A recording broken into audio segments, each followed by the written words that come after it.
Good morning student. आज हम class 6 के 12वें अध्याय अपठित गद्यांश का अध्ययन करेंगे। अपठित गद्यांश यहाँ पर लिखे हुए हैं जो कि आपके बुक में से जो चैप्टर है उनमें से नहीं है, बाहर से लिए हुए हैं। और इन गद्यांशों के अंदर आपको इनको पढ़ना है और इनमें से जो कुछ क्वेश्चन पूछे जाएंगे उन क्वेश्चनों का आपको सही जवाब देना है। इसके लिए सबसे ज़रूरी है कि आपको ये गद्यांश बहुत अच्छे से पढ़ने होंगे और समझने होंगे। तो हम पहले इनके नियमों को पढ़ लेते हैं। अपठित गद्यांश करने से पहले इन बातों का ध्यान रखें। गद्यांश को ध्यान से पढ़ें, शब्दों के अर्थ एवं गद्यांश की विषय वस्तु को समझें। जैसा प्रश्न पूछा जाए वैसे ही उत्तर यहाँ पर लिखें, यानी कि जैसा प्रश्न आपसे पूछा जा रहा है वैसे ही आप यहाँ पे उत्तर लिखें। अपठित गद्यांश है यहाँ पर एक। एतत् उद्यानम अस्ति, यह उद्यान है। उद्यानम सुंदरम विशालम च अस्ति, उद्यान सुंदर विशाल यानी कि बड़ा है, सुंदर और विशाल है, बड़ा है। राजीव प्रतिदिनम तत्र गच्छति, राजीव प्रतिदिन वहाँ पर जाता है। स शुद्ध पवनमाय भ्रमणाय च तत्र गच्छति, वह शुद्ध हवा और शुद्ध भ्रमण के लिए वहाँ पे यानी कि घूमने के लिए वहाँ पर जाता है। राजीव वृक्षान पुष्पाणि फलानि खगान च पश्यति प्रसन्न, राजीव जो है वह वृक्ष पुष्प फल खग यानी कि पक्षियों को देख करके प्रसन्न होता है। भवति यानी होता है। जो राजीव है वह वहाँ पर उद्यान के अंदर जो वृक्ष है, फूल है, फल है, पक्षी है, उनको देख करके बहुत प्रसन्न होता है। अब इसके यहाँ पे कुछ क्वेश्चन आंसर्स दिए हुए हैं जो कि इन्हीं में से हैं और इसमें से आपको आंसर देना है। तो पहला है यहाँ पे, पहला पैराग्राफ है जिसमें आपको एक पद में आंसर देना है। राजीव प्रतिदिनम कुत्र गच्छति, तो यहाँ पे आपको लिखना है उद्यानम, कि राजीव प्रतिदिन कहाँ जाता था, तो आपको लिखना है उद्यान में। क प्रसन्न भवति, कौन प्रसन्न होता है, तो यहाँ पे होगा राजीव, क्योंकि पक्षी पुष्प फल इन सबको देख करके राजीव ही प्रसन्न होता था। फिर एक वाक्येन उत्तरेण, एक वाक्य में उत्तर देना है। राजीव उद्यानम किम पश्यन्ति, जो राजीव है वह उद्यान में क्या देखता है, तो राजीव उद्यान में देखता है वृक्षान पुष्पान फलानि खगान, कि यहाँ पे वृक्ष पुष्प फल और खग देखता था।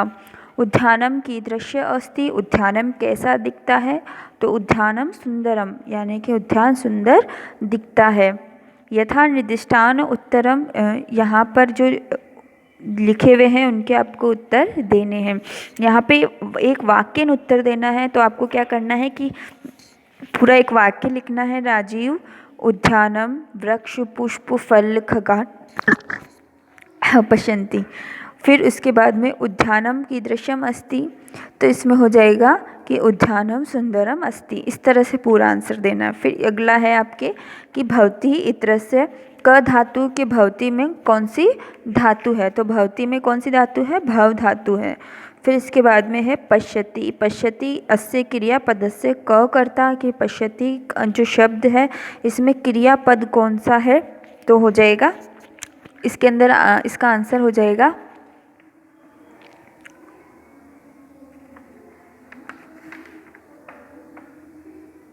राजीव। मतलब जो कर्ता पद है वो कौन है, राजीव है। ये जो द्वादांश चित्वा दो अव्यय पदों लिखित, यानी कि यहाँ पे आपको इस गद्यांश में से देख करके दो अव्यय पदों को लिखना है। तो वो दो अव्यय पद कौन कौन से हैं, च और त्र। यहाँ पे आपको दो अव्यय पद मिल जाएंगे, च और त्र, ये दो अव्यय पद हैं। ये कभी भी बदलते नहीं हैं, कभी इनका व्यय नहीं होता, बदलते नहीं हैं ये।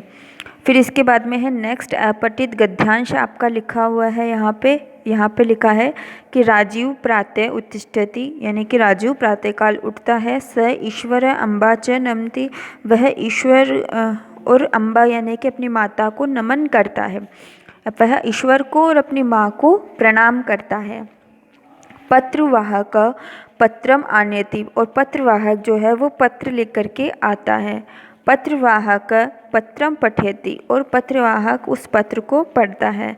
स प्रसन्ना भवति, उसे सुनकर के वह बहुत प्रसन्न होती है। प्रसन्ना अम्बा भोजनम पश्यति, प्रसन्न अम्मा जो है वह भोजन को पचाती है, मतलब भोजन को खाती है। स सूपम ओदनम च पच्यति, वह सूप और जो चावल है उनको जो है पकाती है। अम्बा भोजन पचती, अम्बा भोजन पकाती है, वह सूप और ओदनम यानी कि सूप और चावलों को पकाती है। तो इस तरह से यहाँ पे ये लिखा हुआ है। फिर अब आपको इसमें से क्वेश्चन आंसर्स को ढूंढना है। सपत्रम आनयति, क्या आता, कपत्रम आनयति क्या आता है, तो पत्रवाहक आता है। अम्बा किम, अब देखो यहाँ पे पठती लिखा हुआ है, तो यहाँ पर ये जो पठती है ना, ये जो है थोड़ा सा पठती मतलब है ना, वो इसका हो जाएगा, मैंने यहाँ पे ये लिखा, इसका मतलब हो जाएगा पत्रम, कि अम्बा किम पठती, तो इसका हो जाएगा पत्रम। अम्बा क्या पढ़ती है, पत्र पढ़ती है। राजीव प्रातः किम करोति, तो इसका हो जाएगा राजीव प्रातः ईश्वर अम्बा च नमति, ईश्वर और अम्बा को नमन करता है।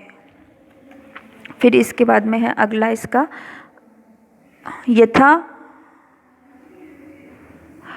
यथा निर्दिष्ट उत्तरम, तो ये हो जाएगा पत्रम अस्य पदस्य किमल लिंगम, इस पद में कौन सा लिंग है, नपुंसक लिंग है। शायम अस्य पदस्य विलोम शब्द गद्यांश चित्वा लिखित, शाय का विलोम शब्द क्या होता है, प्रातः। जनक अस्य पदस्य लिंग स्त्रीलिंग शब्द गद्यांश चित्वा लिखित, तो जनक का स्त्रीलिंग शब्द क्या हो जाएगा, अम्बा, यानी कि विलोम शब्द लिखना है तो अम्बा हो जाएगा।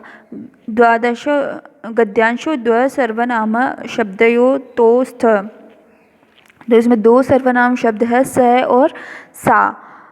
फिर अगला है कि अपठित गद्यांश है। अब नेक्स्ट जो आपका है वो है तीसरे नंबर का है गद्यांश है। अद्य रविवार से अस्ति, आज रविवार है।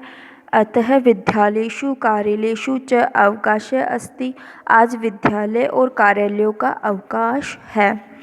राजीव सायं परिवारेण सह भोजनाय भारद्वारम गच्छामि, और जो राजीव है वह शाम को अपने परिवार के साथ वन भोजन के लिए यानी कि वन में भोजन करने के लिए भारद्वारम गच्छति यानी कि इंडिया गेट जा रहा है। ते कार्येण तत्र गच्छति, वह वहाँ पर जाकर वहाँ जा रहे हैं। तत्र सुरम्य दृश्य भवति, वहाँ का जो दृश्य है वह बहुत ही सुरम्य मतलब आँखों को अच्छा लगने वाला है, सुंदर है। जना इत तत् भ्रमन्ति, लोग यहाँ पर भ्रमण करने के लिए आते हैं। बालिका च क्रीडन्ति, बालक और बालिका यहाँ पर खेलते हैं। तत्पश्चात सर्वे हरित घासेन आनंदेन तिष्ठति, उसके पश्चात सभी लोग वहाँ हरी घास का आनंद लेने के लिए बैठ जाते हैं। भोजनम च खादन्ति, और भोजन खाते हैं, यानी वहाँ पर जो हरी घास है वहाँ पे बैठ के वो भोजन का आनंद लेते हैं। अब इसकी क्वेश्चन आंसर्स है। राजेश परिवारेण सह भोजनाय कुत्र गच्छति, राजेश जो है वह परिवार के साथ भोजन के लिए कहाँ जाता है, भारद्वारम। ते केन भारद्वारम गच्छन्ति, के वो इसका हो जाएगा कायायेन। जना कुत्र भवन्ति, लोग वह कहाँ पर जाते हैं, तो भारद्वारम।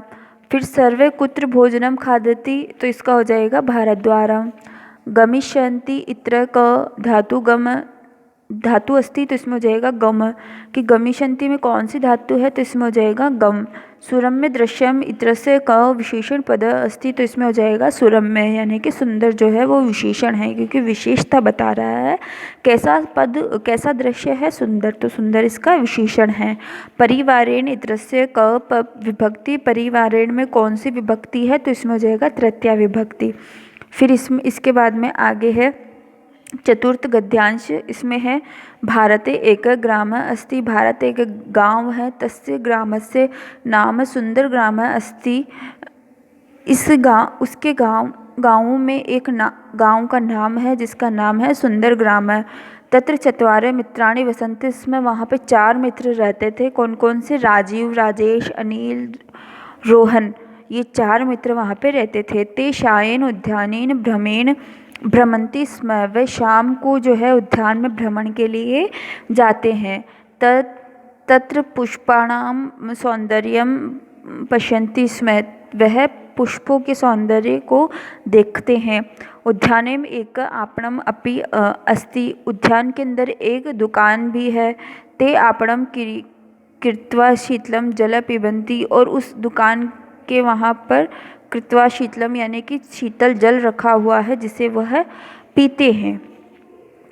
अब यहाँ पर आगे इसके क्वेश्चन आंसर्स लिखे हुए हैं। एक पद में उत्तर देना। ग्रामस्य किम नाम है? तो उसका नाम है सुंदर ग्राम है। गांव का क्या नाम है? सुंदर ग्राम है।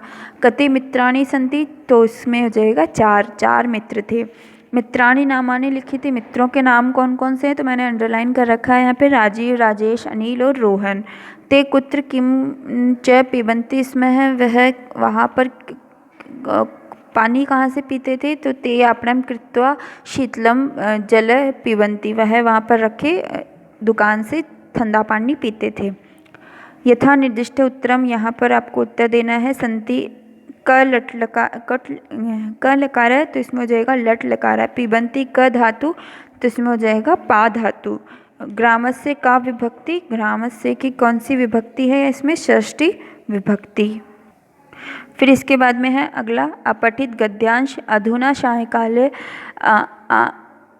वर्तमान अभी सायंकाल है। सूर्य अस्त गच्छति, सूर्य अस्ताचल की ओर चला गया है। कृषक क्षेत्रम गृहम आगच्छति, किसान अपने खेत से घर आ गए हैं। बाला अपि क्रीड़ा क्षेत्र आगच्छति, बालिकाएं भी जो क्रीड़ा क्षेत्र है वहाँ से अपने घर को आ चुकी है।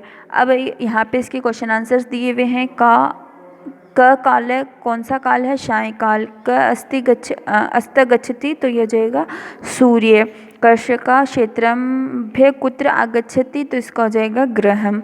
एक वाक्य न उत्तरम, एक वाक्य में उत्तर देना है। तो बाला कुत्र आगच्छति तो हो जाएगा क्रीड़ा क्षेत्र। फिर इसमें हो जाएगा यथा निर्दिष्ट उत्तरम गद्यांशो 2 अव्यय पदों चित्वा लिखित, तो इसका हो जाएगा अधुना और अपि च। क्रीड़ा क्षेत्र पदे का विभक्ति तो इसमें हो जाएगा पंचमी विभक्ति। गृहम पदस्य की लिंगम, इसमें हो जाएगा नपुंसक लिंगम।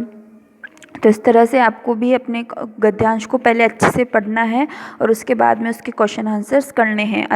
अगर आप लोग गद्यांश सही से पढ़ेंगे तो आपको तभी उसके क्वेश्चन के आंसर समझ आएंगे, और गद्यांश का हिंदी अर्थ भी आप लोग करेंगे तब आपको उसके आंसर मिलेंगे। तो इस तरह से आप भी कोशिश करना अपने क्वेश्चन आंसर्स को उसमें से ढूंढने की। Thank you.